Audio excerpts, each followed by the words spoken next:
Bueno, esta grabación va a tratar sobre la teoría de Piaget, la epistemología genética o epistemología genética de Jean Piaget. Es una teoría que en realidad cuando se fue construyéndose, cuando Piaget empieza a hacer las investigaciones para la construcción de la teoría, no tenía intenciones de hacer una psicología o una psicología cognitiva, sino más bien una epistemología, por eso el segundo nombre, ¿no? Epistemología genética. Piaget lo que trata es de responder la pregunta acerca de qué es lo que hace que se pase de un conocimiento menor a un conocimiento mayor, o de un conocimiento más inconsistente, menos eficaz, a un conocimiento más completo, más complejo. Y para esto comienza a trabajar con los niños, tratando de crear situaciones experimentales en las cuales él interactúa con los chicos, les plantea situaciones, les hace preguntas si es que los chicos ya están en edad de responder, o con los bebés a través de situaciones donde los chicos tienen que realizar alguna cosa, entonces los observa, luego los ponen a los bebés en otra situación, y a través de estas diferentes respuestas, ya sea motrices o lingüísticas, es decir, a través de contestaciones o argumentaciones que los chicos tienen, es que él va a ir construyendo una teoría que está basada en los resultados de todas estas experimentaciones. Este método se denomina el método clínico crítico, ya que es un método que interroga, que indaga, pero a la vez contraargumenta, es decir, él va a preguntarle otras cosas, ¿no? O va a realizar contraargumentaciones para ver, en realidad con la intención de indagar qué es lo que realmente le hace al niño responder lo que responde, o sea, intentando acceder al sistema de producción de ideas, si se quiere. Hay que tener en cuenta que para la época en que Piaget comienza a estudiar esto que yo decía anteriormente, la filosofía del conocimiento ya había ido haciendo ciertos cuestionamientos al uso de el método científico, el método basado en el modelo positivista, ¿no? de las experimentación por sobre los hechos observables y medibles, no el uso de este tipo de método en las ciencias sociales humanas, ya que lo principal de las ciencias sociales y humanas no es tanto los hechos, sino el significado de esos hechos. Es decir, es mucho más explicativo, mucho más constructivo, ¿no? Predice mejor o es más completa la argumentación si nos basamos en el sentido que tienen las acciones que hacen los hombres que las acciones en sí. Entonces, estos cuestionamientos que habían empezado a realizarse va generando un impacto, ¿no? Y Piaget, si bien su origen es una ciencia que se apoya fuertemente, especialmente en esa época, en el método positivista, no se queda él anclado en esta metodología y realiza otro tipo de enfoque. Probablemente el efecto, ¿no? de esto sea por los desarrollos de la Gestalt, que la Gestalt sí apoya todas sus conclusiones en métodos de carácter experimental, ¿no? Bien atentos al positivismo, pero el eje que ellos toman no es un eje basado en elementos individuales, sino que ellos ya van a empezar a tomar como elemento básico, ¿no? La estructura configuración. La Gestalt es una teoría psicológica de origen alemán que intenta explicar la conducta desde un punto de vista más complejo y toman como unidad de análisis la forma configuración. La palabra Gestalt significa eso, ¿no? Configuración. Entonces, no van a tomar a los elementos individualmente, como hacía el conductismo. Son dos teorías contemporáneas y entre sí había bastante pica, ¿no? Y se tiraban dardos mutuamente. Y van a tomar como elemento básico una configuración. Una configuración o Gestalt es una construcción. La construcción proviene de la experiencia. Entonces, si uno cuando observa algo le atribuye un sentido a eso que está viendo, no ve los elementos que componen ese algo. Lo que ve es la configuración. Por ejemplo, si yo veo una taza con un palito adentro, puedo decir que es eso, una taza con un palito. Otra persona puede decir que es una taza con un revolvedor, un agitador, y otra persona puede decir que es un mate. El objeto es el mismo, es decir, si lo pensamos desde el punto de vista empirista, ¿no? De la observación, el objeto es el mismo. Pero el sentido o la forma en que resuelve cada individuo ese objeto es diferente. Entonces, de acuerdo a la experiencia de cada uno, ¿no? Las veces que se ha ido topando con un fenómeno semejante, ha ido construyendo la configuración, taza, mate o lo que sea, para ese tipo de fenómeno. Entonces, la configuración es resultado de una construcción que, por supuesto, por la experiencia se va a ir modificando a través de sucesivas reorganizaciones de esta estructura que van a dar configuraciones más complejas o más completas. Y entonces esta teoría queda como a mitad de camino entre lo que plantea el conductismo y lo que va a plantear Piaget. La Gestalt tuvo varias críticas, ¿no? Referidas a, bueno, principalmente que basan ellos toda su teoría en explicaciones relacionadas con la percepción. Es decir, ellos siempre van a estar hablando de percepción, las leyes son leyes de la percepción.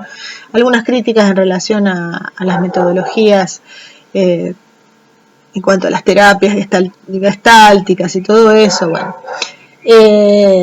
Cosa que, bueno, ya para los tiempos de Piaget, algunas de estas inconsistencias van a responderse de mejor forma.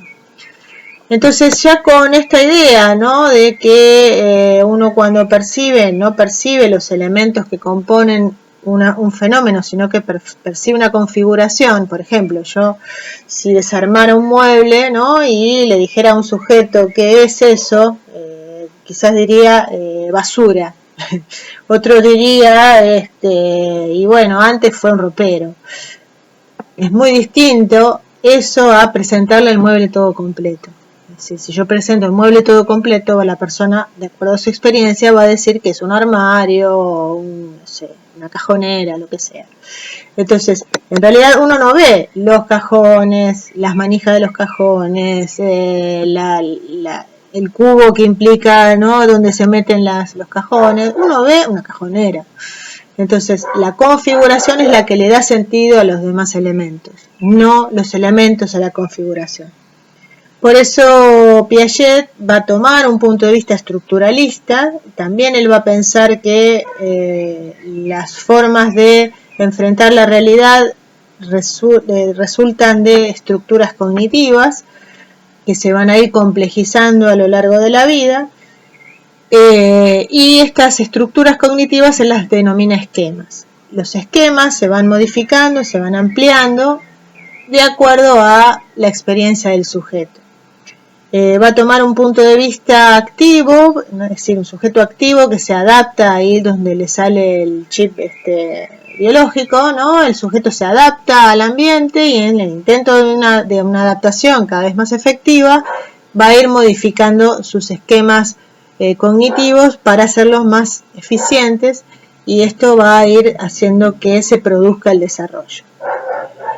Entonces, él empieza estudiando los bebés, luego estudia niños un poco más grandes, es decir, va estudiando niños de distintas edades, va viendo qué respuestas tienen a través de este método clínico crítico que yo describía antes, y va empezando a encontrar, es decir, en esta indagación, que lo que intenta es ir al sistema de producción de la inteligencia, va a encontrarse que hay consistencia en el tipo de respuestas. Entonces, tanto las respuestas acertadas como los errores son semejantes.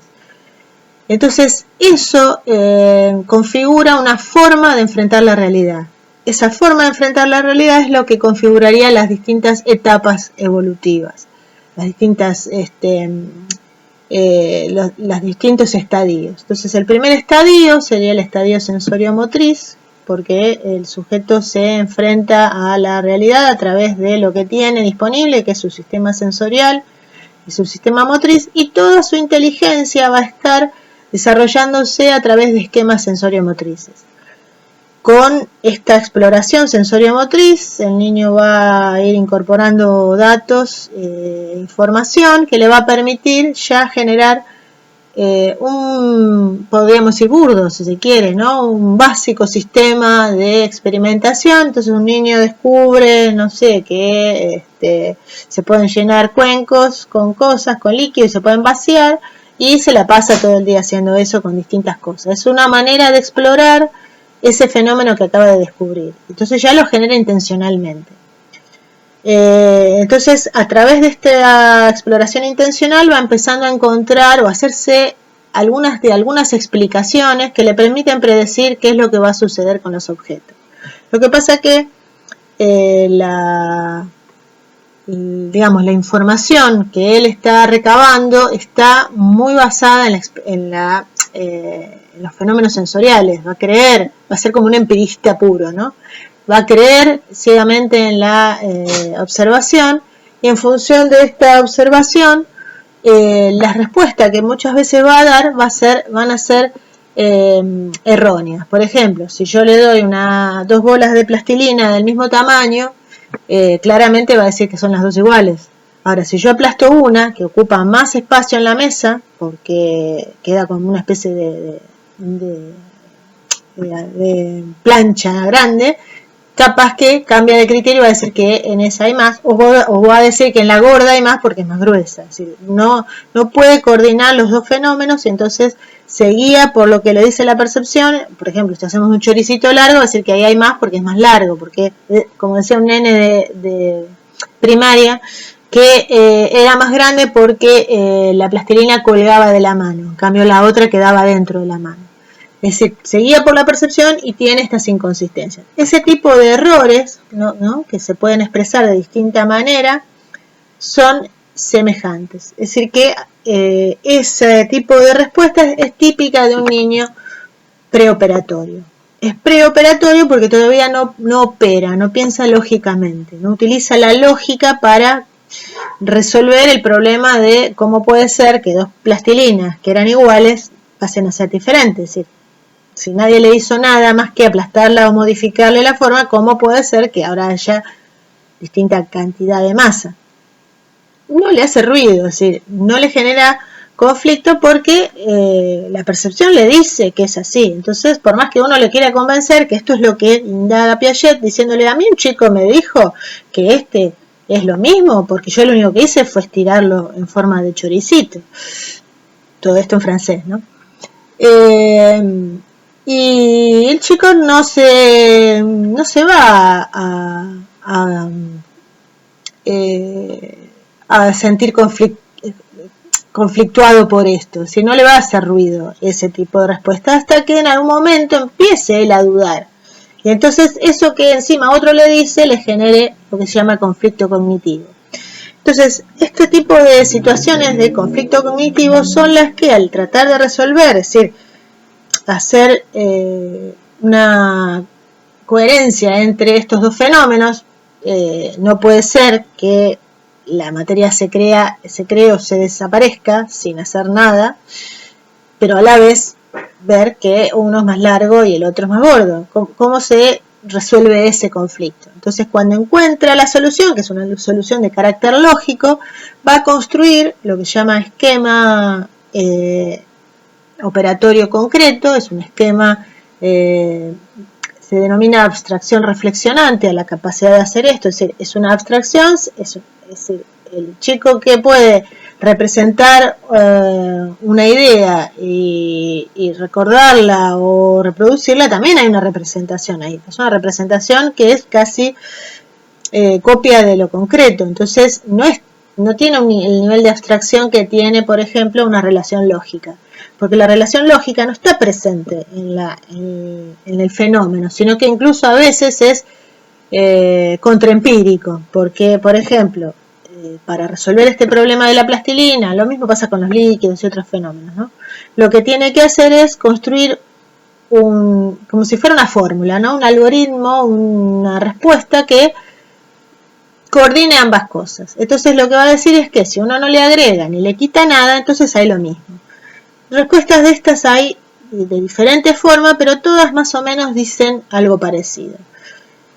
Entonces ahí lo que construyo es una abstracción reflexionante, es decir, una relación lógica que no solo se va a aplicar a esa plastilina, sino a un bollo de pizza, a cualquier tipo de situación semejante de dos masas de igual cantidad. Y el último estadio es el estadio operatorio formal. La diferencia con el operatorio concreto es que el operatorio concreto lo que hace es construir relaciones lógicas de experiencias vividas. No necesita experimentar de nuevo, hace la deducción. El pensamiento formal se anticipa a la experimentación haciendo una hipótesis. Entonces construye un sistema lógico donde hay supuestos. Es decir, la realidad no ha sucedido todavía. Se supone que, y en función de lo que se supone, se construye el método de comprobación. Entonces, el pensamiento formal sería el último estadio, el estadio más equilibrado, porque permite ir generando un sistema que permite corroborar o contrastar lo que se piensa a través de un sistema de comparación o de comprobación. Ahora, ¿cuál es el motor que permite el pasaje de un estadio al otro? Bueno, yo había hablado de la adaptación. Piaget dice que todos los sujetos nos adaptamos activamente al medio. Al tratar de adaptarnos, creamos estos esquemas de pensamiento que son los que explican la inteligencia. Entonces hay una inteligencia sensoriomotriz, hay una inteligencia preoperatoria, hay una inteligencia operatorio concreta y una inteligencia operatorio formal. Y el pasaje de uno a otro no tiene un carácter madurativo en el sentido de algo biológico, sino que tiene un carácter biológico puramente. Es decir, hay estructuras neurológicas que se desarrollan y permiten un mejor abordaje, ¿no? de la situación, pero fundamentalmente depende de la experiencia. Entonces hay una relación entre, bueno, estas capacidades neurológicas que se van desarrollando con la propia experiencia y la experiencia misma, que es la que empieza a entrar en conflicto. Entonces, para hablar del conflicto cognitivo, que es el motor de este pasaje de un estadio más inconsistente a uno más consistente, él es el sistema de la equilibración. La equilibración se daría entre dos fuerzas opuestas, pero que se compensan: la asimilación y la acomodación. La asimilación incorpora, en realidad incorporar no es una buena palabra, aunque en algunas definiciones se utiliza algún sinónimo de esta palabra, porque en realidad lo que hace el sujeto en los esquemas de con los esquemas de asimilación es establecer una relación entre el sujeto y el fenómeno, es decir, que nosotros incorporamos a la estructura previa, a la estructura cognitiva. Entonces, si yo digo que eso es un mate, es porque tengo experiencia de mates, y entonces esa taza con palito, digo, es un mate. Entonces, la estructura cognitiva, la estructura de asimilación, es la que permite que yo denomine a ese objeto de esa forma. Bueno, la asimilación es una relación que se establece entre la experiencia anterior, es decir, la estructura cognitiva del sujeto y los fenómenos que se van apareciendo. Entonces, desde esa estructura cognitiva, el sujeto lo que hace es decidir, enfrentar, resolver situaciones de acuerdo a lo que ha construido previamente. Entonces, los esquemas asimiladores son los responsables de que las personas abordemos los problemas de determinada manera o que decidamos que determinado objeto se llama caballo o que no sé, el agua cuando hierve desaparece o se evapora o el esquema asimilador que hayamos construido. Entonces, estos esquemas asimiladores lo que hacen es utilizar la experiencia anterior para poder decir de qué se trata lo que está observando o lo que está tratando de resolver. Y la acomodación es una fuerza contraria en el sentido de que no se apoya tanto en la experiencia previa, sino que trata de adecuar esa experiencia previa a la realidad, contrastándola con ella y haciendo que en caso de que no haya coincidencia sea necesario un ajuste, una complementación, una coordinación entre ideas que de repente uno percibe que eran contradictorias y que hay que coordinarlas, como el ejemplo que yo daba de la plastilina. Es decir, cómo puede ser que si no se lee, la materia no se crea ni desaparece, de repente pueda haber más o menos que antes. Entonces hay que coordinar esas dos cosas. Entonces cuando se logra coordinar a través de un esquema nuevo, que es la abstracción reflexionante, que construye una relación lógica entre dos elementos diferentes, no sé, el grosor, por ejemplo, y el largo, en fin, el alto y el ancho del vaso para los líquidos, ¿no? Cuando puede coordinar estas dos cosas, entonces puede lograr una respuesta más adecuada.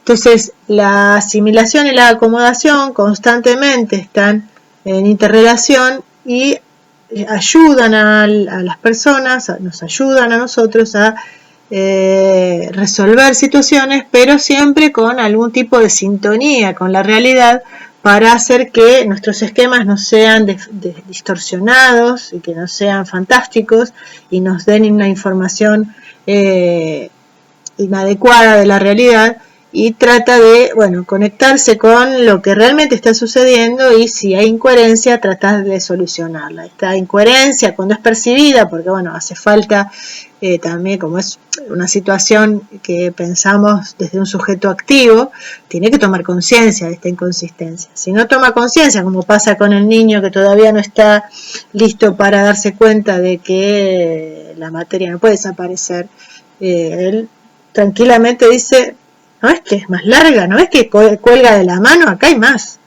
Y listo, y él está conforme con eso. Es decir, hasta que ese esquema asimilador no entre en conflicto con el otro elemento que no ha coordinado todavía, para él no hay conflicto. Entonces, en el momento que pueda tomar conciencia y además generar respuestas adaptativas, no va a haber modificación de la estructura cognitiva. Entonces, el desarrollo se produce por los esquemas asimiladores, es decir, el conocimiento previo que entra en conflicto, y la solución a ese conflicto es la que permite encontrar una respuesta más adaptada que la anterior. Entonces, esta situación hace que no siempre tengamos respuestas adaptativas, porque puede pasar que quizás un esquema asimilador sea para nosotros consistente, coherente, nos dé respuestas más o menos aceptables, y entonces las mantenemos a pesar de que podamos haber detectado en algún momento ciertas inconsistencias en distintas situaciones. Hasta que verdaderamente no se toma un papel activo en la solución de estos problemas, no va a haber desarrollo. Entonces las relaciones entre la inteligencia, la estructura cognitiva, ¿no? y los nuevos fenómenos que se van percibiendo, los nuevos problemas que se van encontrando, pueden tener distintos planos de complejidad, ¿no? Puede haber una relación entre un esquema de pensamiento y un fenómeno nuevo que entra en conflicto, ¿no? El chico pensó que un pony era un perro porque es parecido, hasta que se da cuenta que no ladra o que se comporta diferente, entonces empieza a necesitar otro esquema para ese tipo de objetos. Entonces genera un nuevo tipo de esquema. Las inconsistencias pueden ser entre los esquemas entre sí, es decir, dos formas de explicar los fenómenos que tienen algún punto de coincidencia, como, bueno, podríamos pensarlo en una especie de intersección, ¿no? Como es el caso de las plastilinas. Por un lado, la materia no puede desaparecer o aparecer mágicamente, pero la percepción dice que acá por esta característica hay más o hay menos. Entonces ahí hay dos esquemas en conflicto que hay que coordinar, o bueno, quizás en otra situación de problemática, quizás uno de los dos esté mal y haya que descartarlo y construir un tercer esquema que explique mejor. Bueno, de esto se trata la reestructuración, es decir, uno reestructura porque adecúa los esquemas asimiladores a la realidad. Y este tipo de plano de resolución es más difícil, ¿no? Supongo que se habrán dado cuenta que el anterior, es decir, es más fácil quizás generar un nuevo tipo de clasificación para un objeto que no entra dentro de la clasificación anterior, es decir, un esquema asimilador y un objeto, que coordinar todas las propiedades y las afirmaciones de dos esquemas en competencia o en contradicción. Y el tercer plano sería el plano de la jerarquía de estos esquemas. Es decir, hay esquemas que pueden ser más generales e incluyen a otros que son menos generales. Podríamos pensar, ¿no?, la clasificación de los seres vivos, es decir, las especies, las familias, son ideas que están en conexión porque una es más general y otra está incluida dentro de ella. Por ende, si hay una característica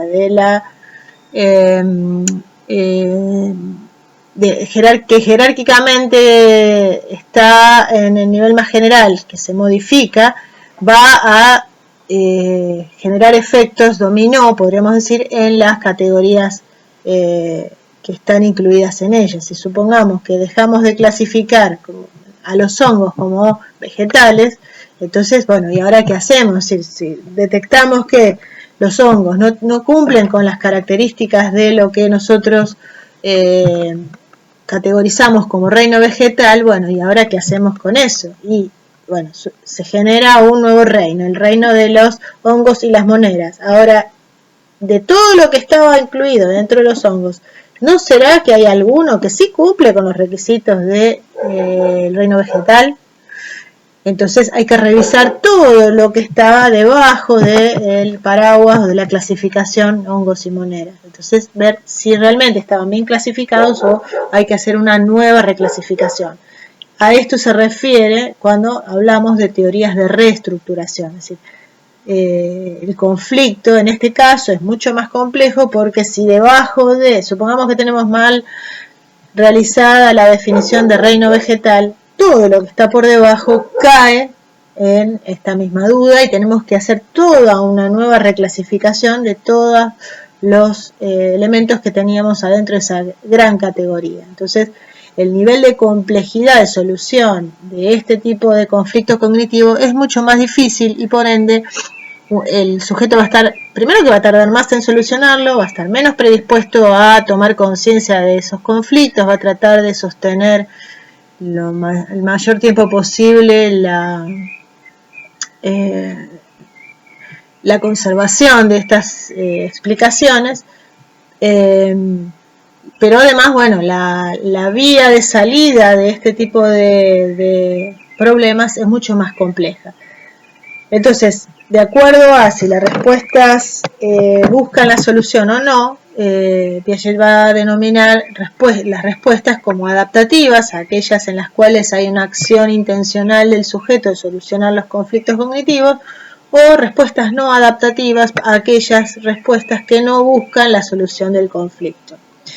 Estas hay tanto en los niños como en los adultos, tiene que ver con justamente la voluntad de modificar aquellas estructuras que están en problemas, podríamos decir. Bueno, más o menos esto sería lo básico de lo que plantea la teoría de Piaget, que después, bueno, va a ser tomada por otros autores. Hay alumnos de Piaget que se han dedicado a la matemática y han generado toda una corriente de didáctica de la matemática basada, entre otras, en la teoría de Piaget. Después en el área de las ciencias también, ¿no? Las formas de aprendizaje de las ciencias, la teoría del cambio conceptual, son teorías que están apoyadas en las construcciones que hizo Piaget.